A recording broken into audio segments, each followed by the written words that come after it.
Welcome back to Grit Gym, guys. Welcome back to Grit Gym live at 12:30 each weekday. We come and we come here to talk about. You guys can't see me, can you? I can barely see you. Whoa!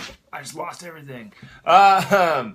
So I'm gonna grab that here in a second. But guys, thank you for being here. Really appreciate it.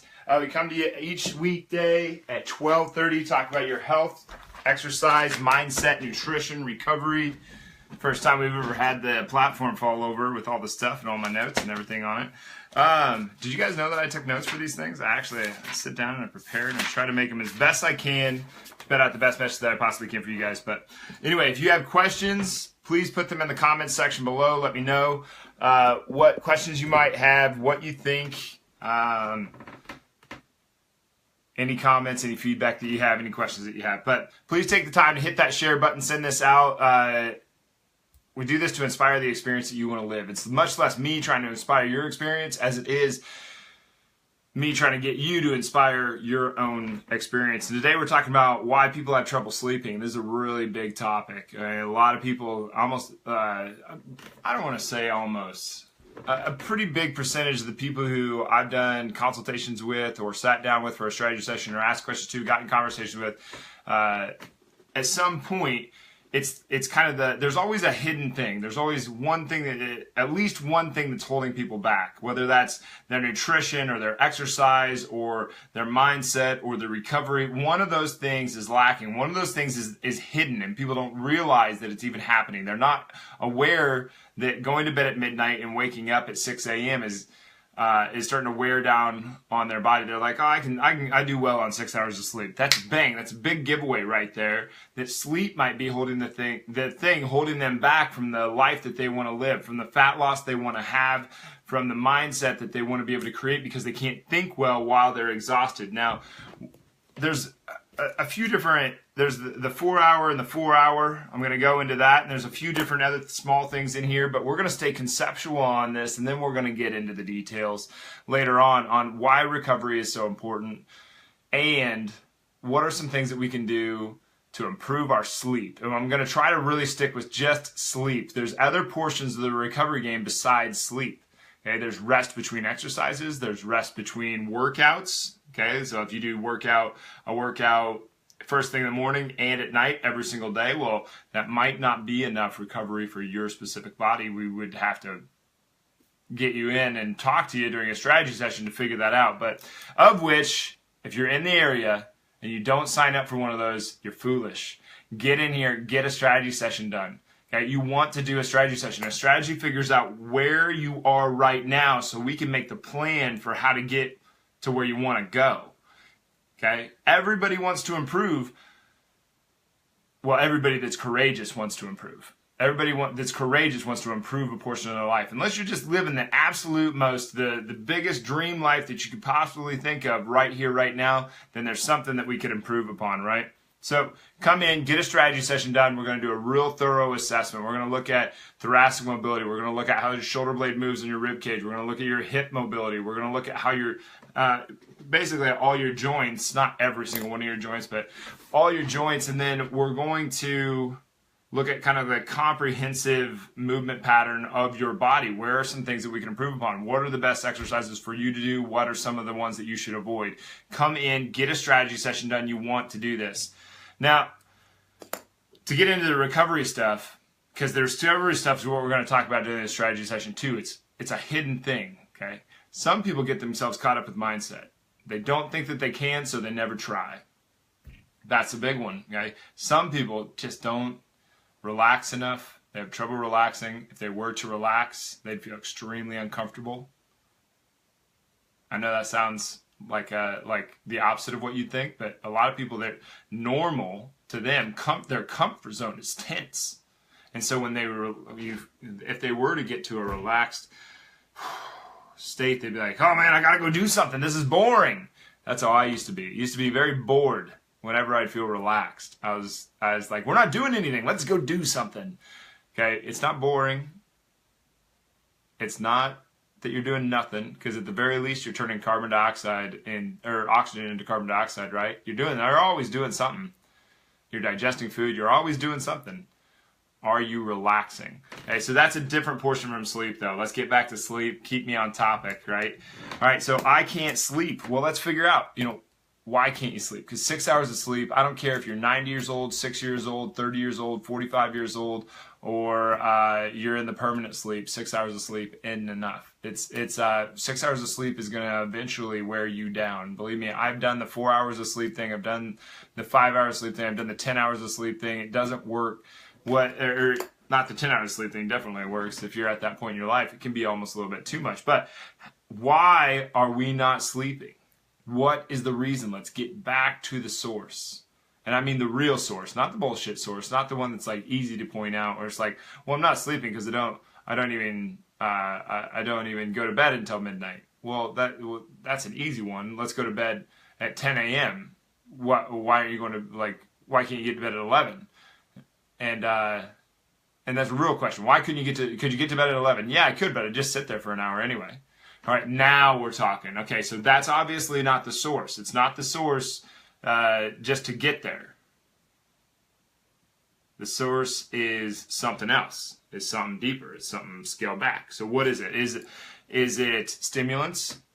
A lot of times stimulants. People are taking a pre-workout at 6 o'clock before their 6:30 workout, and then they're getting done with their workout at 7:30, 8 o'clock, going home, eating a big meal. They're still all hyped up on their stimulant, and although they'll say, oh, stimulants don't affect me that much, well, it's still, your heart's still beating faster, your mind is still racing a little bit faster than it would have had you not taken that pre-workout, so you don't sleep very well. Really easy one. We just either take the pre-workout earlier in the day, if you have to have a pre-workout. I think they're kind of silly, or we just get rid of the pre-workout in general. Just say, okay, work out without the pre-workout. You don't need it. You need to toughen up.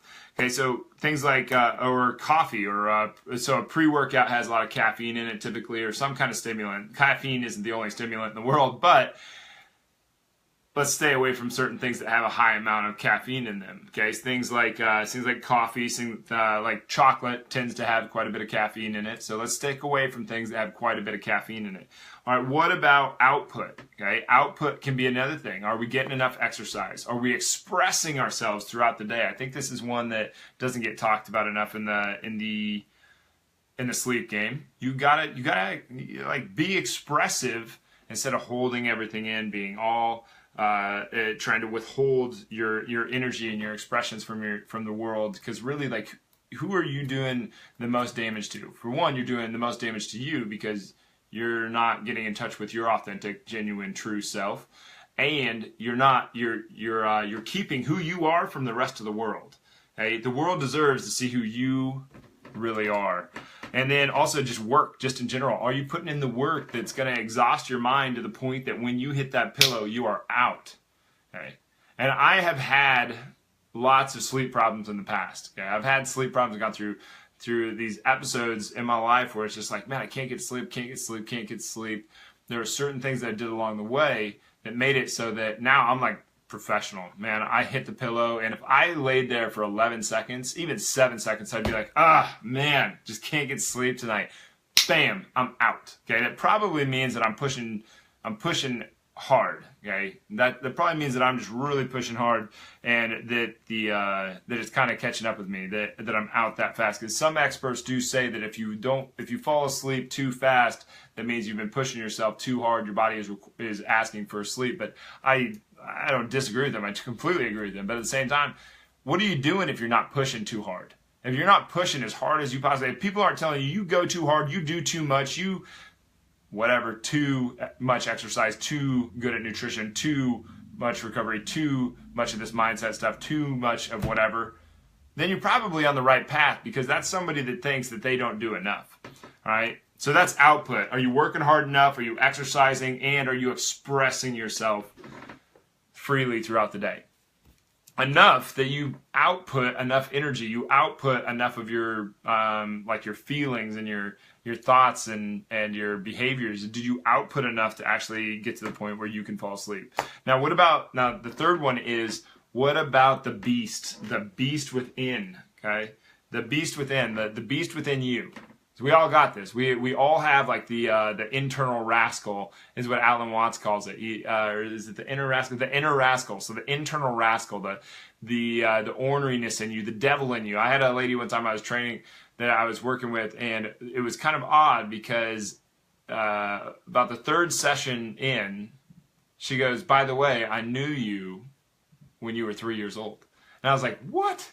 You didn't think to tell me this beforehand? Like, how do you?" She's like, "I know your whole family. I went to the same church as you guys, moved away, but I remember when you were very, very little." And she goes, "You still have the look of the devil in you." And she meant it as a compliment. Okay, apparently, like, I look just a little bit mischievous. Guys can tell me in the comment section if you think that that's accurate. But apparently, to her, I looked a little mischievous, and I was always a little mischievous, and I was a little shithead. So it's totally understandable.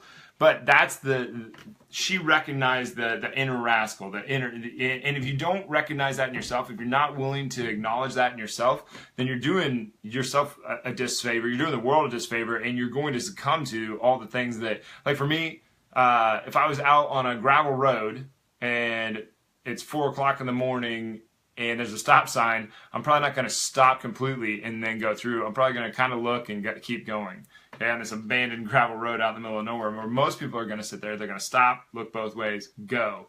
I'm just like, I'm not going to. If I know that about myself, then if I know that I have this inner rascal, if I know that I have this tendency to kind of get a little like competitive, if I know that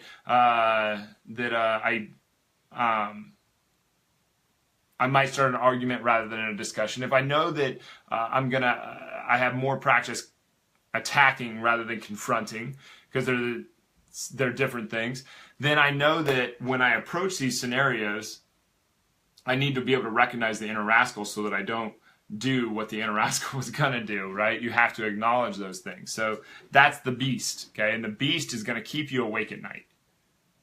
The beast is going to keep you awake. The restlessness in you, the unwavering like inner demons that you have, they're going to keep you awake, and you have to use it. You have to confront those. That's what I was trying to say. So how do you do that? Okay, one is back to that expression thing. Okay, what's the opposite of depression? Expression. Okay, so if we're talking about ways to get out of not being able to put yourself out there, well, then we just have to go ahead and we have to express. We have to express ourselves. We have to talk loud. We have to try to laugh. We have to put a smile on our face. We have to express somehow, even if we have to fake it a little bit.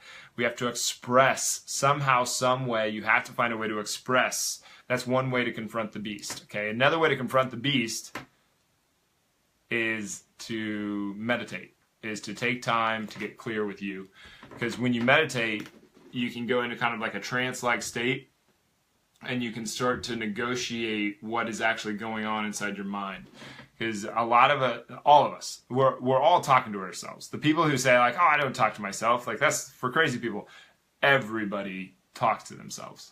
Everybody has an inner voice. Everybody has the conscience. Everybody has this. Everybody has the inner workings of their mind. What they don't realize is that there's millions of them happening all the time.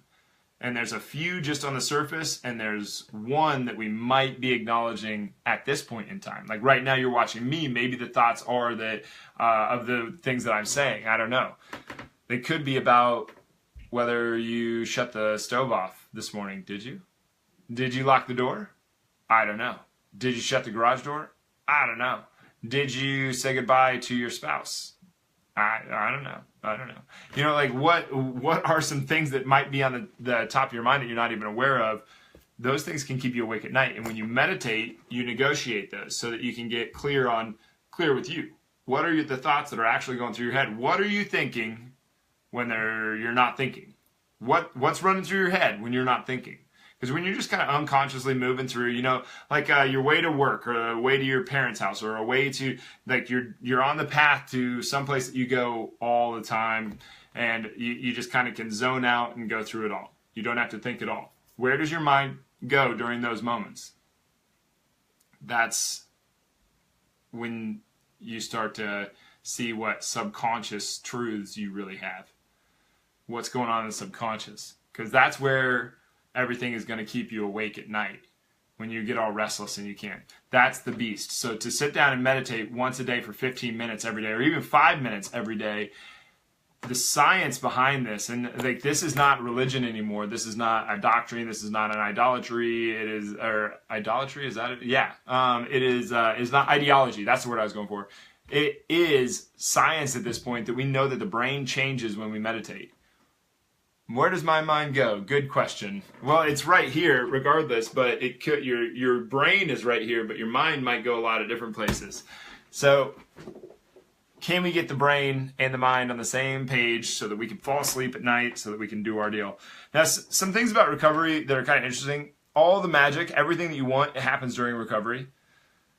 All the work that you put in the weight room, your muscles don't grow and your fat doesn't disappear in the weight room or while you're jogging or during exercise at all. That's not when it happens. It happens while you're recovering.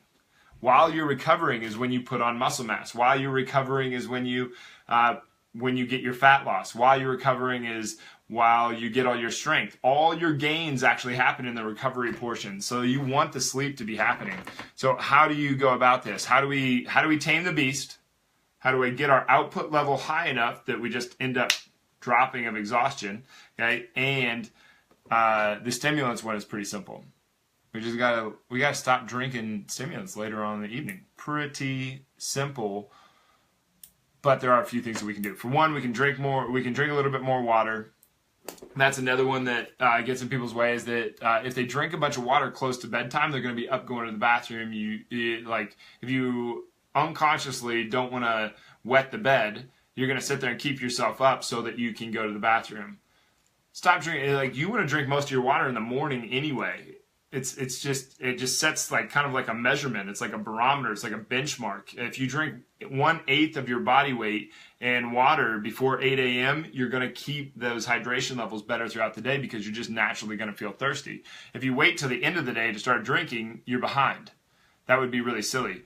Now, with output, when you go to work, there's a few things that I do. There's a few things that I do to make sure to really push. Where is it? There we go. To really push myself to that I'm going to get as much as I possibly can. And this starts the night before, actually, because I think one of the best things you can possibly do to put in as much output as you possibly can into your day is to go to bed the night before. It's much easier to wake up at the same time every single day than it is to go to bed at the same time every night. To go to bed at the same time every night is much more difficult. So there's a few things here. Okay, the number one thing. Well, I didn't actually go through that. How do you get into output? How do you get into output? So one thing is we use the One Life Planner. You can get this if you go to gritgym.com /shop, I think it is. You can pick one of these up.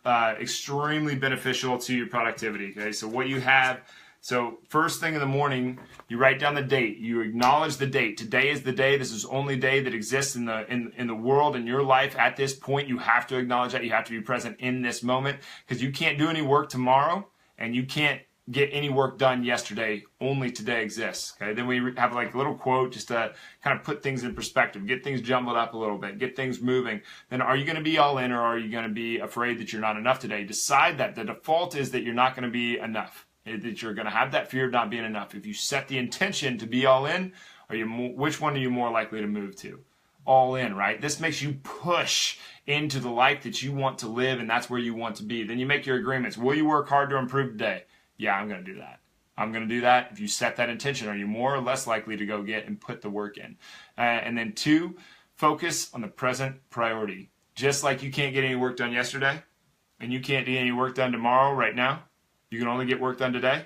Well, you can only get work done right here, right now. So you might as well focus on the priority that you have at hand. And then, are you going to be a positive influence to those around you? I think this is a big one. If you're a positive influence to the people around you, you kind of employ more friends, a better team into your atmosphere, and then everybody kind of gets on the same page and pushes each other forward. If you're negative, you push away all the people who could have helped you, and you gain a bunch of other negative people that are going to keep you back where you used to be, right? You want to push. You want other people to push with you, because what's that like? When geese are in the V or ducks or whatever, they go twice as far as if they were to travel alone.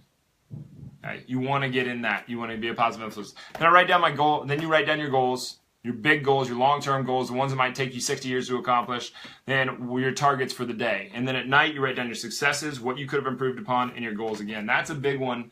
But really where it comes in is you write down, you leave no blank space. You write down exactly what you're going to do. You make a plan for your day. If you look at college teams, like when I was in college, the first 10 plays of every single game were scripted. They knew exactly what they were going to do on the first 10 plays of the game. Every single time. No matter what the scenario was, 10 plays were written out, and that's what they were going to push into. What they did after that had a plan also. They had a game plan going in. This is your life that you're talking about. The days that you have will accumulate out and eventually be the entirety of your life. Push as much energy into that time frame as you possibly can. You want to push into that. Okay, this makes sure that you're getting the amount of output necessary to go to sleep at night. Okay, the other thing that you can do with output is you got to exercise. You got to pick 1 hour every day that is for exercise, and you make time for that. You don't try to find the time for that. You make the time for that. No matter what, this is the time that I exercise every day. It needs to be at least 2 lifts per week, at least 2 lifting sessions per week, at least some type of cardio exercise per week. And what I would really like to see is some kind of alactic glycolytic training. And if you can get that up to 2, that'd be great. And then 1 more day, at least, of some kind of slow, steady, more type cardio thing is going to do. Most people that are looking for health and just the longevity of their life, or the vibrancy of life, that's going to be better off. So you have to exercise every day. Exercise has been proven to help you sleep at night. Okay. Then expression. Get used to putting yourself out there. If you put yourself out there, you're just going to keep getting better at putting yourself out there. Courage, it's still courage. Just continually throwing courage out there. Throwing courage, doing things that you're scared of gives you more courage. And then you can use that courage to go in to expressing yourself more. And then you get more courage. And then you use more. And then you get more courage. And then you use more. And then you get more courage. And then you use more. And then you get more courage. And then you just keep on pressing courage into your life. And good things just keep on coming out of it, to the point that other people are like, what did she or he do? How did they get to the point? There's such a different person. I don't even know what. And you're going to get hate along the way. You're going to get other people that are inspired along the way. You're going to get people that are influenced by your positive actions along the way. These are all going to come with it. And that's why you do it, okay? The haters were going to stay there anyway. So push forward for the people that you could have inspired and you could have influenced. Okay? The haters and the naysayers were going to stay where they were anyway. Push. All right, and then the beast. We talked about this. You have to meditate. You take 5 minutes, 5 to 15 minutes. Set a timer. Just close your eyes. Push all that air down into your pelvis. Relax your forehead. Relax your face. Relax your shoulders and your neck. Relax your chest. Relax your stomach. Relax your hands. Relax your legs. Relax your feet. Go back to your forehead, get that air down, and then eventually just kind of let everything go away. And you'll be amazed what happens at about week 2, because you're going to try to fight it. You're going to try to avoid it. And you just got to plow through that. And at week 4, you're going to find other sneakier ways to try to get rid of it. And then at week 6, you're going to be like, I get it. This is amazing. Okay, so you want to do that. You want to do some type of meditation to go internal, to take an internal focus as to who you are. And then with the output stuff, you want to have an external focus. You want to push out and express who you really are. Both of these are just an internal and external focus, and they both take a ton of courage. Now, there's a few other things that you can do, just small mechanical things that they just take a lot of discipline. One is to go to bed at the same time every night. Push yourself into bed at the same time every night.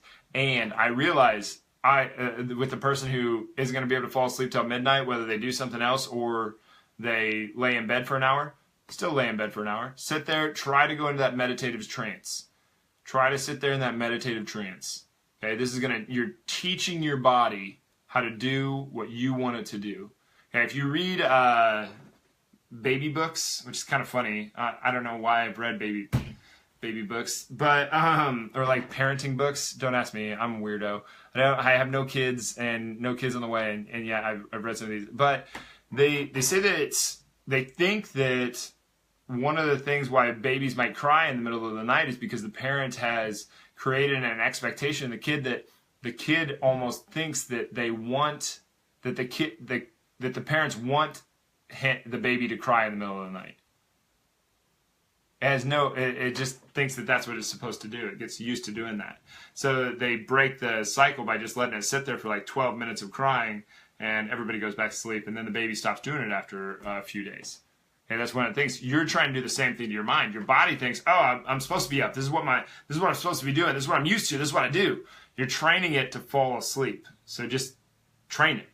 Sit there, lay there. Okay. The other thing, wake up at the same time every single day. Every day you're going to wake up at 5:45, 5:15, 7 a.m., whatever your time is, you're going to wake up at that exact same time every single day. This ensures that you have continuity and you have consistency in that time, so your body is training itself to know what to do.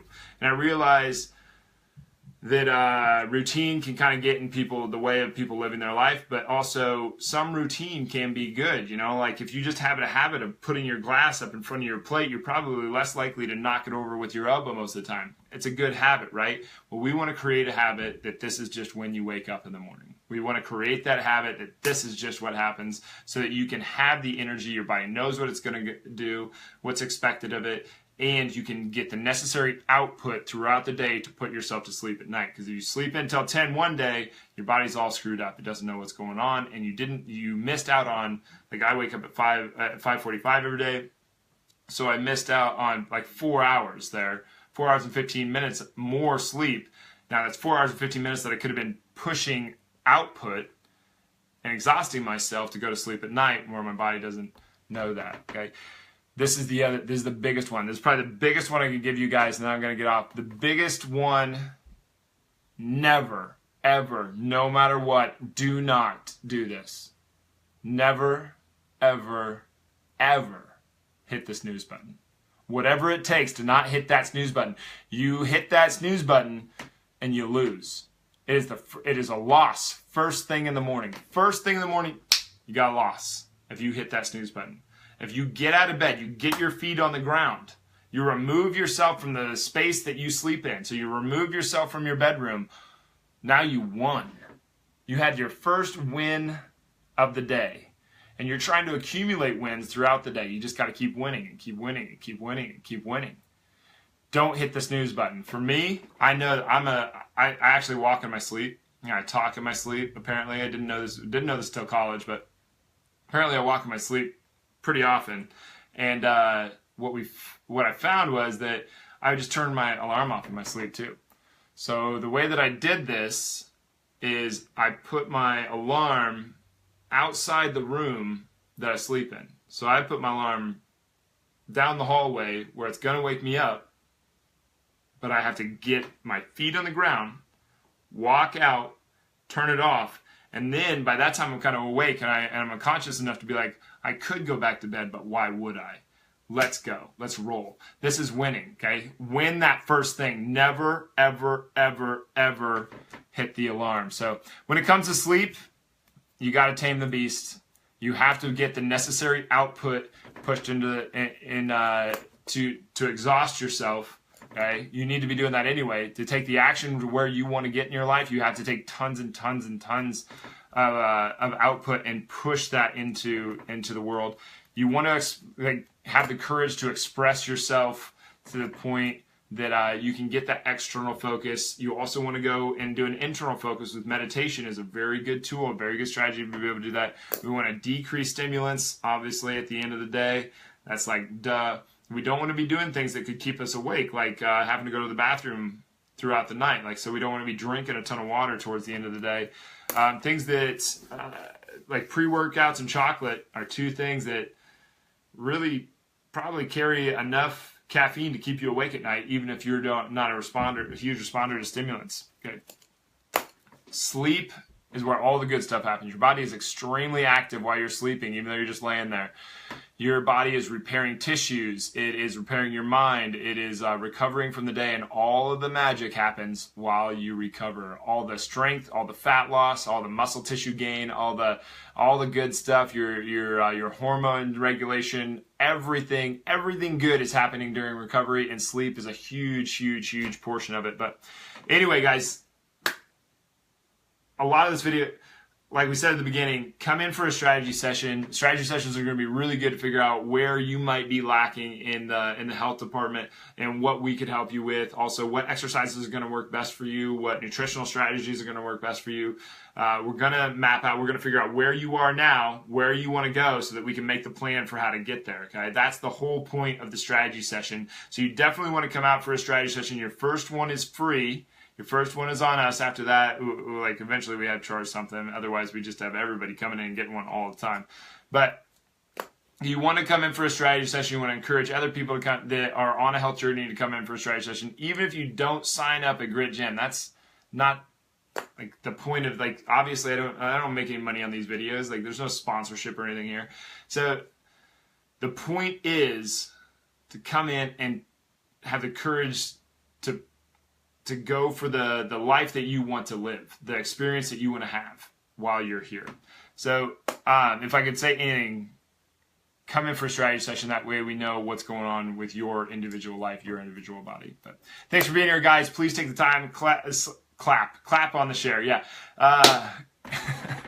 Slap the share button, send this out to everybody that you know, and please like. And if you hated it, write why you hated it. If you loved it, write why you loved it. But anyway, thanks a lot for being here, guys. Remember this is all to get you to inspire the experience that you want to live. Not for me to inspire the experience that you want to live, but for you to inspire the experience that you want to live. The real experience that you want to live in this life that you have. But anyway, thanks, guys. We'll be back tomorrow. Big interview tomorrow. Very exciting interview tomorrow. See you guys tomorrow.